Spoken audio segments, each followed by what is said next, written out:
this is one of the most useful, practical, and still compact rigs I could imagine ever building. This is the Lumix G9 Mark II, and I wanted to show you some of the first things I noticed when I got this camera. The first thing that stood out to me is the notch design on the battery door. That's really nice to just be able to run a cord via the notch instead of the porthole design that they started using on the GH6. This notch, way better. I also noticed the screen is the flip out, as you would probably all know. It just flips to the side and tilts up like that. It's not some of the newer, nicer screens that flip up here and keep everything centered, but it works. You can flip it around and do whatever you need to do with the screen. There are less buttons on the G9 Mark II compared to the GH6. There's no audio button up here on top like I'm used to, but that's honestly fine. Next to that, the dial doesn't have the push button dial, so it's just a clean rotating one. There's no locking mechanism. You may or may not like that, depends on your preference. But other than that, it's very similar to the GH6, which I'm very used to.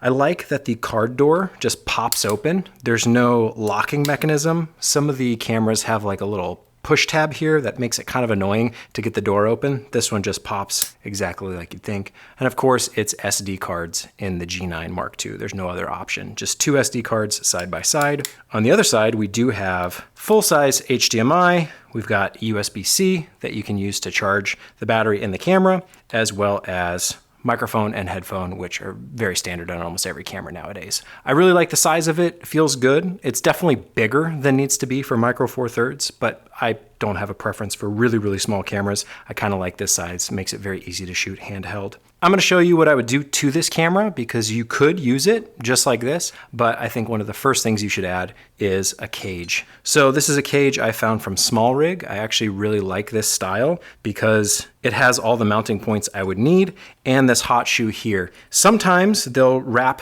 the cage around the handle, and while that sits nicer and it's more flush with the body, I like the option of the extra hot shoe. So I'm going to show you how I'd rig that out. It's really easy. The lens actually fits right through there, just like that. And what's nice about this Small Rig cage is that it has three mounting points. So there's the bottom, side, and side. And I really like this design where the key or tool is right included. It's a magnetic holder right there. Makes it really easy to always have what you need. Either a tightener like this or the smaller Allen size. As long as you don't lose it, you'll always have everything you need to put the thing together. So what I like to do is start just by securing the base, and then for extra mounting points, there's the side here. The right side secures very simply, very easily, just screws right on in, locks it in place. And then same thing for the left side, just screws in. That way you have three anchor points of stability and the camera body isn't gonna separate or get loose from the cage, which is really nice. And again, I have that hot shoe here, which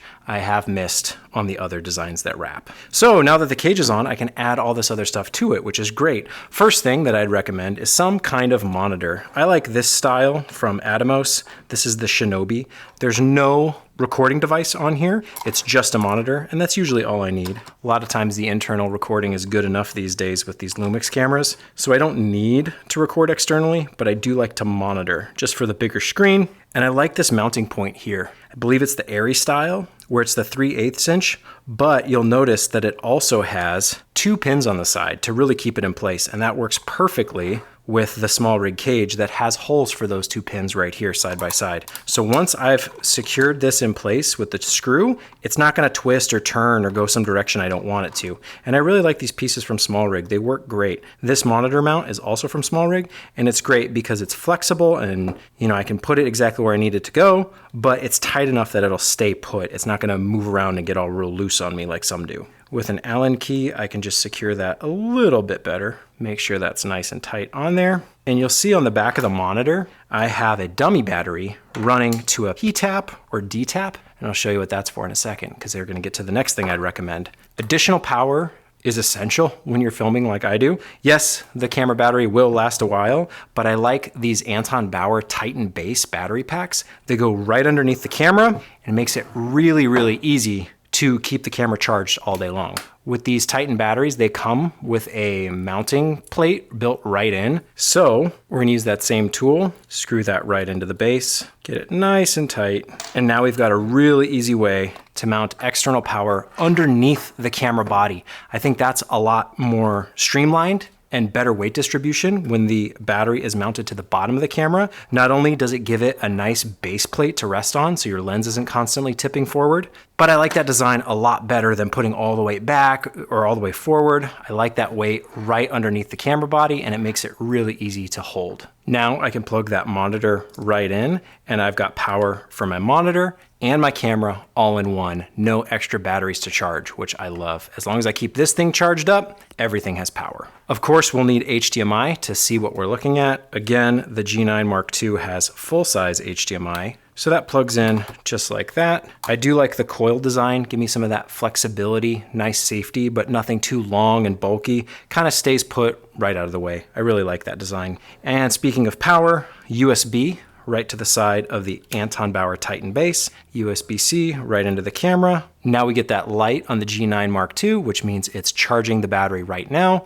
And I've got about 8 hours. Of course, this is gonna go down once the camera turns on and I turn the monitor on. I think these last maybe 4 hours, 5 hours, depending on usage. For audio, it's really nice that this XLR adapter from the GH5 and GH6 still works with the Lumix cameras. This will work with the G9 Mark II as well and can go right on the hot shoe, but you'll notice that it doesn't actually work with a monitor in the way. So one thing you can do is get one of these cables. Landpart actually makes a hot shoe extension cord, and it'll power that XLR adapter just fine, but you can reposition it wherever you'd like. I've got it connected to one of these NATO rail sliders, and I'll show you how that goes on. That slides right on the NATO rail, right on the side of the camera, and locks in place. Now I can take the other end and run it to the hot shoe, and again, lock it into place. So now that XLR adapter can lock in right to the side of the camera, and with one of these Saramonic microphones, I can actually plug it into the XLR using a 90-degree adapter and have a little shotgun boom mic right on the camera as reference scratch audio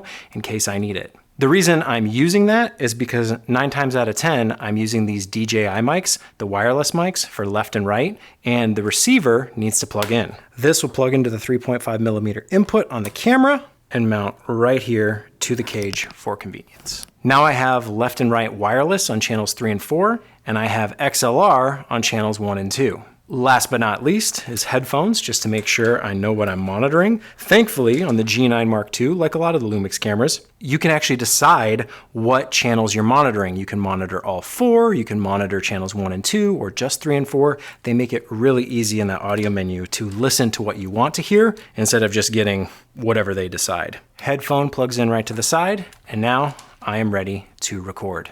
I'm gonna make sure to tuck this tool back away right into its magnetic spot so I don't lose it and it's there for next time. To me, this is one of the most useful, practical, and still compact rigs I could imagine ever building. I've tried so many different configurations and this just works the best. I like the monitor nice and close to the camera, right in line with center, and everything else fits nicely around it. I'm not weighing things down too much to the front, too much to the back. It's all staying nicely balanced and sits well in hand. Of course, there's things like the XLR adapter that I don't need to use, but I think it's nice to have, especially when I'm running wireless microphones and I want to make sure I have that scratch reference. Other things like the cage and the monitor, I think are no-brainers. You just kind of have to have them. And again, I really like these Shinobi monitors. They're cheap, but they look great. Of course, you could use anything. And you will notice I do have some more mounting points on the monitor as well as other places on the camera. I just like to have the option in case I need it because it doesn't really hurt anything to have it.